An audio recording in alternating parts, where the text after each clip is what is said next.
ഇത്തരം നിഗമനങ്ങളിലൊന്നും വലിയ അർത്ഥമില്ല. അതൊരു പൂർണ്ണമായി തയ്യാറെടുത്തൊരു ചാവാറ ഇല്ല, എന്നാൽ അതൊരു ചാവാറാണ് സാധ്യത. അതൊക്കെ എന്തായാലും അന്വേഷണത്തിലെ തെളിയട്ടെ. എന്തായാലും നമ്മുടെ NIA നേതൃത്വത്തില് നമ്മുടെ പുതിയ അംഗ ടീമിനെ അന്വേഷണം ആരംഭിച്ചിട്ടുണ്ട്. NIA ADG വിജയ് സാക്കറയുടെ നേതൃത്വത്തില് അവര് IG, 2 DIGമാര്, 3 SP മാര്, അങ്ങനെ എല്ലാവരെയും ചേർത്തൊരു അന്വേഷണ സംഘം ആരംഭിച്ചു കഴിഞ്ഞു. അവര് പലരെയും അറസ്റ്റ് ചെയ്യുന്നുണ്ട്.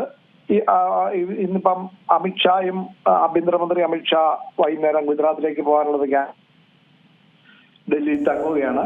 കാരണം ഇത് വളരെ ഒരു വളരെ വിപുലമായ ഒരു ശൃംഖല തന്നെ ഉണ്ട്. അത് കാശ്മീര്, ഹരിയാന, ഡൽഹി, UP, ഗുജറാത്ത്, അങ്ങനെ പഞ്ചാബ്, പല സംസ്ഥാനങ്ങളുമായി ചേർന്ന് ഒരു ശൃംഖല തന്നെ ഉണ്ടെന്നാണ് ഇപ്പോൾ വരുന്ന സൂചനകൾ. കാരണം ഇന്നിപ്പോ ഒരു ലേഡി ഡോക്ടറുടെ സഹോദരനെ, ഡോക്ടർ ഷഹീന്റെ സഹോദരനായിട്ടുള്ള പർവേസ് ഷഹീദിനെ ഇപ്പോൾ അറസ്റ്റ് ചെയ്തിട്ടുണ്ട്. അദ്ദേഹത്തിന്റെ വലിയ കാര്യമായിട്ടൊന്നും കിട്ടിയിട്ടില്ല. പക്ഷെ അതെല്ലാം നശിപ്പിച്ചിരിക്കാനാണ് സാധ്യത. കാരണം അറസ്റ്റ് ഉണ്ടാവും എന്നുള്ള കാര്യം ഉറപ്പാണ്. അതുകൊണ്ട് ഇപ്പൊ ഈ ഉമർ എന്ന് പറയുന്ന ആള് ഡോക്ടർ ഇത് പൊട്ടിച്ചത് ഒരു ചാവാറാക്രമണം അല്ല എന്നങ്ങനെ പറയാൻ കഴിയുമെന്ന് എനിക്കറിയില്ല. കാരണം ഇദ്ദേഹം ഈ വണ്ടി, അദ്ദേഹത്തിന്റെ വാഹനം വാങ്ങിയ അന്ന് മുതൽ ഏതാണ്ട് 10 ദിവസത്തിൽ കൂടുതലായിട്ട് ഇത് ആ അൽഫല യൂണിവേഴ്സിറ്റിയുടെ കോമ്പൗണ്ടിൽ പാർക്ക് ചെയ്തിരിക്കുകയായിരുന്നു. അന്ന് അതിന് മേടിച്ച അന്ന് തന്നെ ഇദ്ദേഹം അതിന്റെ പൊല്യൂഷൻ സർട്ടിഫിക്കറ്റ് ഒക്കെ ശരിയാക്കിയിരുന്നു. പിന്നീട് ഈ വണ്ടിയെ തൊട്ടിട്ടില്ല. പിന്നെ ഈ സ്ഫോടനത്തിന് വേണ്ടി മാത്രം അന്ന് രാവിലെയാണ് ഇതെടുക്കുന്നത്. അപ്പൊ ഇതെല്ലാം വളരെ കൃത്യമായിട്ട് പ്ലാൻ ചെയ്ത് തന്നെ ആകാനാണ് സാധ്യത. അദ്ദേഹം കാരണം ഡൽഹി മുഴുവൻ കറങ്ങിയിട്ടുണ്ട്, കൊണോട്ട് പ്ലേസിൽ കൂടെ പോയിട്ടുണ്ട്, മയൂർ വിഹാറിൽ കൂടെ പോയിട്ടുണ്ട്. എന്നിട്ടാണ് ഒരു 3 മണിയോടുകൂടി അവിടെയുള്ള ഈ ചാന്ദിനി ചൗക്കിലെ ഇപ്പോൾ ഉള്ള ഈ റെഡ് ഫോർട്ടിനടുത്തുള്ള ഒരു മസ്ജിദിന്റെ പാർക്കിംഗ് ഏരിയയിൽ പാർക്ക് ചെയ്യുന്നത്. 3 മണിക്കൂർ അദ്ദേഹം അവിടെ ഒരു സെക്കൻഡ് പോലും കാറിൽ നിന്ന് പുറത്തിറങ്ങിയിട്ടില്ല. കാരണം CCTV ദൃശ്യങ്ങളുടെ അതൊക്കെ ദൃശ്യമാണ്. ഇതൊക്കെ വളരെ വളരെ വ്യക്തമായ കാര്യങ്ങളാണ്.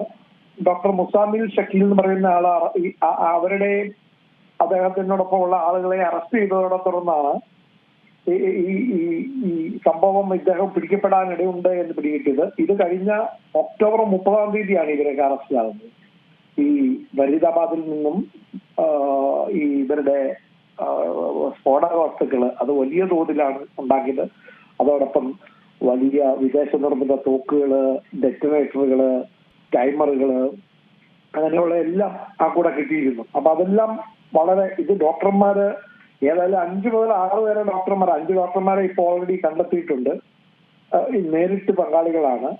ഈ അൽഫല യൂണിവേഴ്സിറ്റി കേന്ദ്രീകരിച്ചാണ് ഇപ്പോൾ അന്വേഷണം നടക്കുന്നത്. കാരണം ഇതാണ് ഒരു ഭീകരതയുടെ കേന്ദ്രമായി മാറിയത്.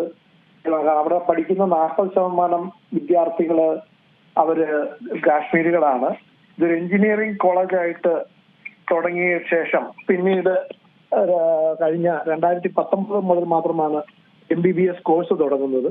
അതിനൊരു യൂണിവേഴ്സിറ്റി ആയിട്ട് അംഗീകാരം കിട്ടുന്നു. അതെല്ലാം പല കാര്യങ്ങളും അതിനകത്ത് സംശയകരമാണ്. ഇതൊരു ട്രസ്റ്റാണ് നടത്തുന്നത്. ഡൽഹിയിൽ കേന്ദ്രമായിട്ടുള്ള 1997 ഈ ഫരീദാബാദിന് അടുത്തുള്ള ഒരു സ്ഥലമാണ് ഈ ദോജ് എന്ന് പറയുന്ന ഒരു ഗ്രാമമാണ്. അവിടെയാണ് ഈ അൽഫല ചാരിറ്റബിൾ ട്രസ്റ്റിന്റെ ആഭിമുഖ്യത്തിൽ ഈ യൂണിവേഴ്സിറ്റി തുടങ്ങുന്നത്. അത് ഡൽഹിയിലെ ഓക്കലയിൽ രജിസ്റ്റർ ചെയ്ത ഒരു ട്രസ്റ്റിന്റെ അഹമ്മദ് സിദ്ദിഖി എന്നൊരാളുടെ, ജവഹർ അഹമ്മദ് സിദ്ദിഖി എന്നാണ് അയാളുടെ പേര്, അയാളുടെ ഈ അധ്യക്ഷനായിട്ടുള്ള ഒരു ട്രസ്റ്റാണ് ഇത് നടത്തുന്നത്. ഈ 2019 മുതൽ ഇപ്പോൾ തന്നെ 200ഓളം MBBS വിദ്യാർത്ഥികൾ അവിടെയുണ്ട്. 50 MD സീറ്റുകളുണ്ട്. അപ്പൊ ഇതൊരു വലിയ ശൃംഖലയാണ്. ഇവരൊക്കെ അവിടെ പഠിപ്പിക്കുകയും കൂടിയായിരുന്നു, ജോലി ചെയ്യുകയും പഠിപ്പിക്കുകയായിരുന്നു ഈ അറസ്റ്റായവരൊക്കെ, പ്രതികളായിട്ടുള്ളവര്. അപ്പൊ ഈ യൂണിവേഴ്സിറ്റിയാണ് ഇപ്പൊ ഗ്രൗണ്ട് സീറോ ഈ റാഡിക്കലൈസേഷന്റെ അല്ലെങ്കിൽ ഈ തീവ്രവാദവൽക്കരണത്തിന്റെ ഈ ഡോക്ടർമാർ ഉൾപ്പെട്ടുകൊണ്ട് ജെയ്ഷെ മുഹമ്മദിന്റെ ഒക്കെ പിന്തുണയോടുകൂടി ഇവിടെ അവർക്ക് പാകിസ്ഥാനിൽ നിന്ന് ഫണ്ടിങ് ഉണ്ടാകാം. കാരണം വൻതോതിലുള്ള പണവും ഇവരിൽ നിന്ന് കണ്ടെത്തിയിട്ടുണ്ട്. ഇതൊരു വലിയ ഒരു ഏതായാലും ഈ അന്ന് പിടിക്കപ്പെടാതെ പോയ ഈ ഡോക്ടർ ഒമറാണ് ഇന്ന് അവിടെ ബോംബറായിട്ട് കൊല്ലപ്പെട്ടയാള്, ബോംബ് പൊട്ടിച്ച ആളെന്നുള്ള കാര്യത്തിൽ ഇപ്പൊ ഒരു സംശയവുമില്ല. കാരണം അദ്ദേഹത്തിന്റെ ഫോട്ടോകൾ കിട്ടിയിട്ടുണ്ട്.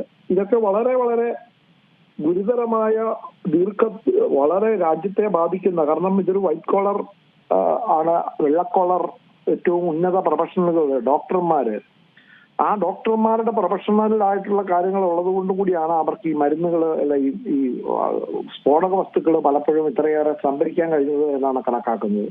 അപ്പൊ ഇതെല്ലാം ദുരുപയോഗിച്ചിട്ടുണ്ട്. അവര് എത്രമാത്രം കുട്ടികളെ ഇതിലേക്ക് ഈ പുതിയതായി ചേരുന്ന MBBS പഠിക്കാനെത്തുന്ന മെഡിക്കൽ വിദ്യാർത്ഥികളെ എത്ര പേരെ ഈ മത തീവ്രവാദത്തിലേക്ക് കൊണ്ടുവരാൻ കഴിഞ്ഞു എന്നും അന്വേഷിക്കേണ്ടതുണ്ട്.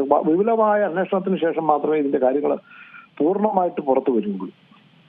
ഏറ്റവും പുതിയ വാർത്തകളും വിശേഷങ്ങളും വിരൽത്തുമ്പിലറിയാൻ സീ മലയാളം ന്യൂസ് എല്ലാ ഡിജിറ്റൽ പ്ലാറ്റ്ഫോമുകളിലും ലഭ്യം.